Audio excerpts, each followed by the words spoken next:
Welcome to Werk150, the factory of the ESB Business School on the campus of Reutlingen University. Founded in 2013, the facility provides a state-of-the-art infrastructure for research, development, education and training. In the environment of the most innovative technologies and approaches, students are trained to become future experts. In addition, current issues in applied research are addressed here, and new methods, tools are developed and tested. The factory tries to implement Industry 4.0 in the processes with help of autonomous robots and machines. Today, we are filming the process of a city scooter through the different stations of production. Let's have a closer look at the different processes of production.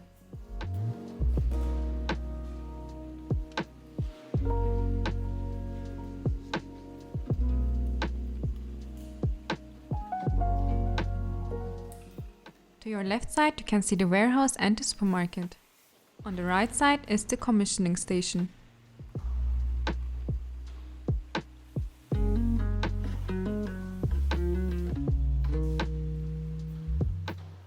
Next up are two assembly stations.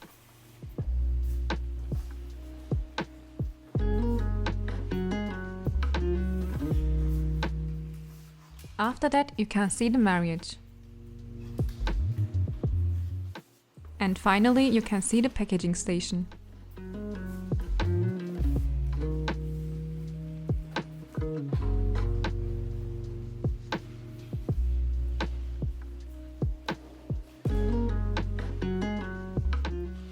And now we will provide a detailed description of the different stations. Let's start at the warehouse, which you can see on the right side.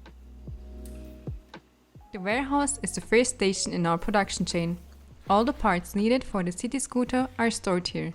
In addition to the storage, the disassembly of the scooters is also located here. The parts are located in standardized containers, like these grey boxes, which you can see on the shelf. Each box and each part is explicitly labeled so that the worker knows exactly where to take the parts out when working through the order list.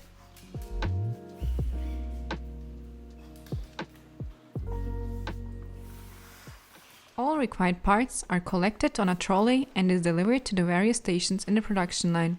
In the process, attention is paid to ensure that no unnecessary long transport routes are driven.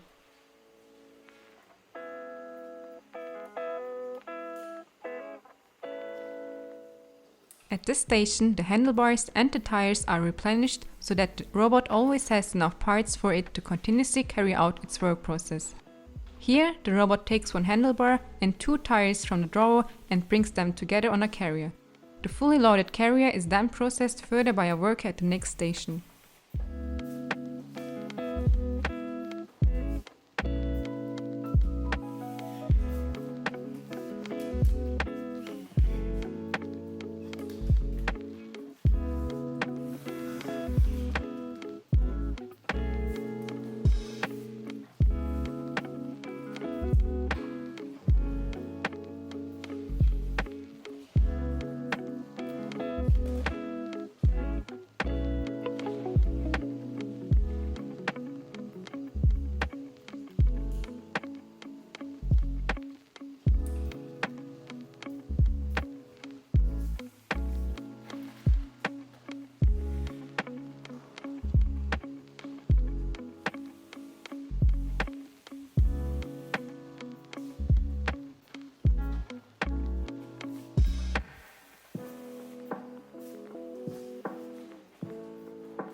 After the robot has placed the large parts on the carriers, the worker still completes the pre-assembly at the station.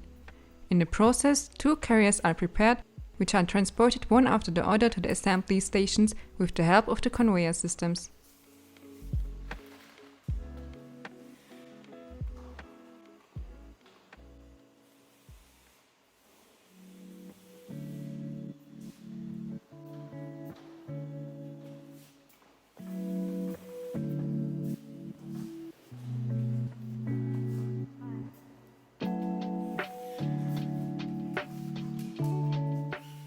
At this station, the parts for the steering unit is received.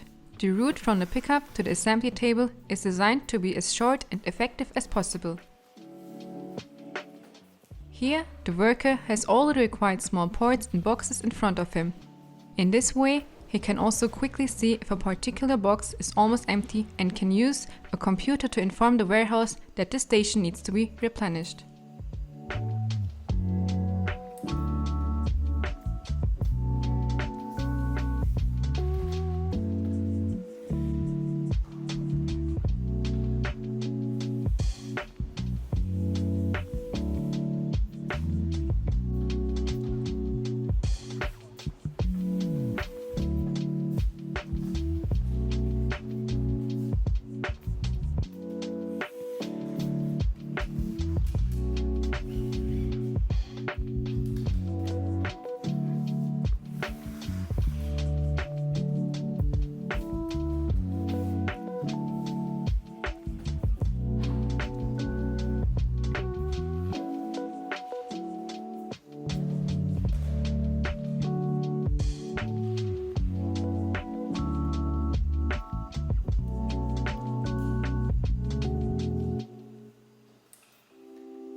Once the predefined work step is complete, he lifts the entire carrier into a buffer rack.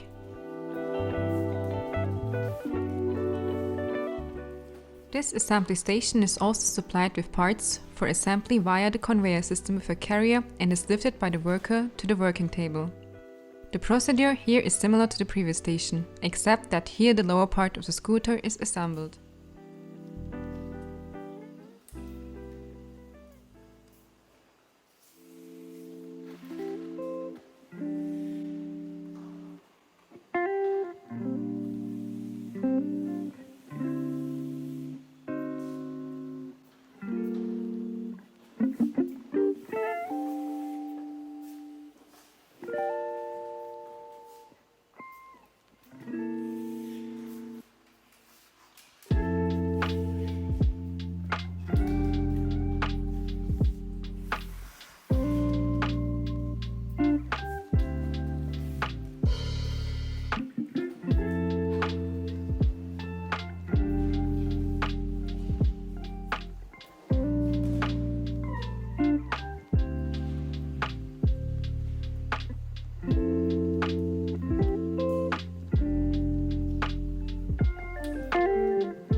When the worker has finished the assembly, his task is to take the other finished part from the buffer rack, and after that he has to place the two parts in another buffer rack.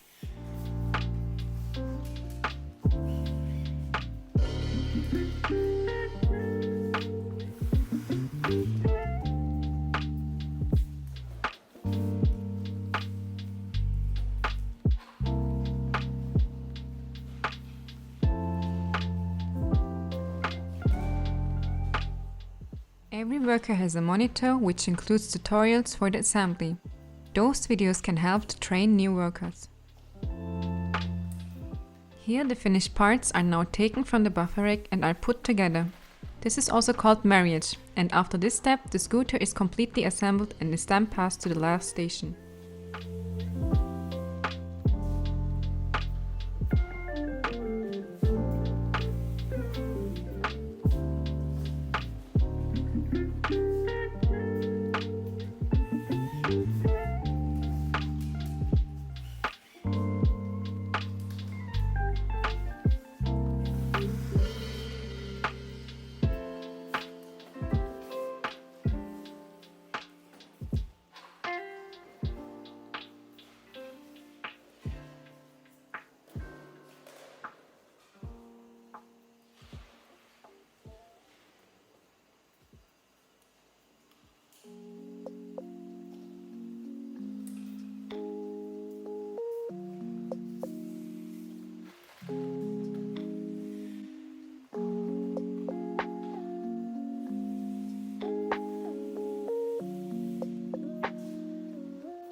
At the last station, the finished scooter is visually inspected and cleaned.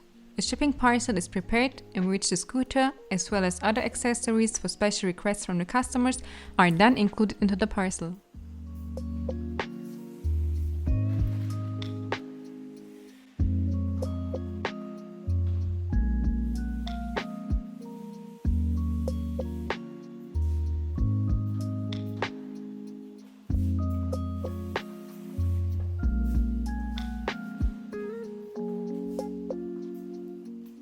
In this case, this order contains the city scooter in blue, an instruction manual, and a cell phone holder.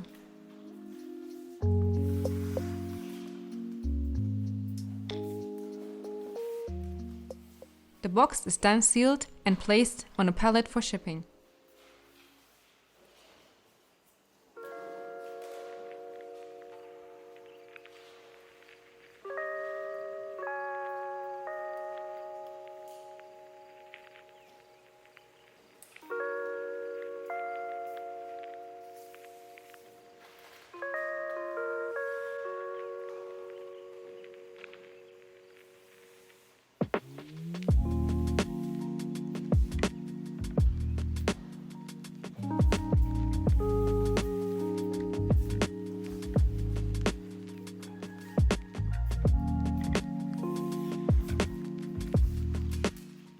Now it's your turn.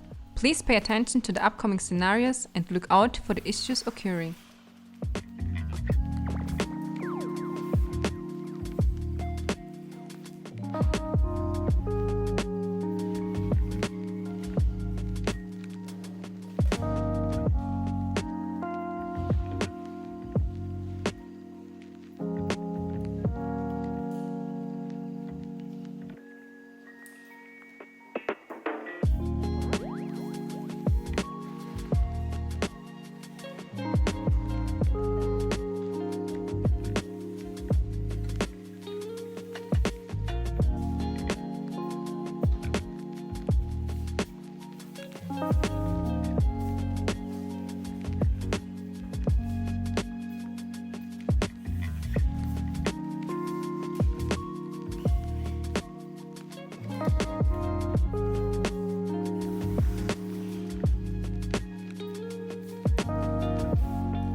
Now pause the video and take off the VR glasses to discuss the solution.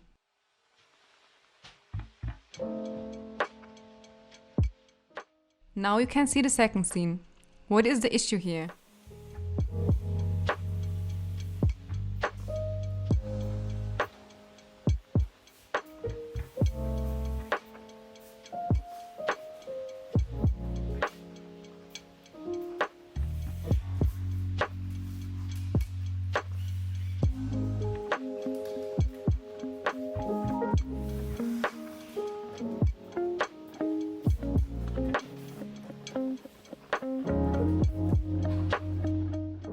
You have some time now to pause the video again. What system can be implemented to avoid this kind of problem?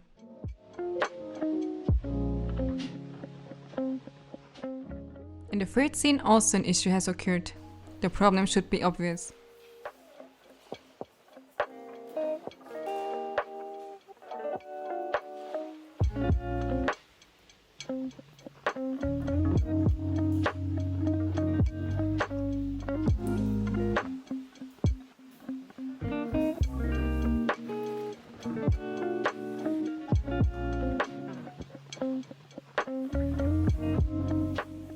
Can you think of a mechanism that can avoid this issue in the future?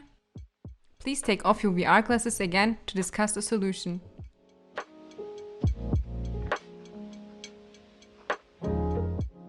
And now to the last scene. Please give some recommendations for the next time.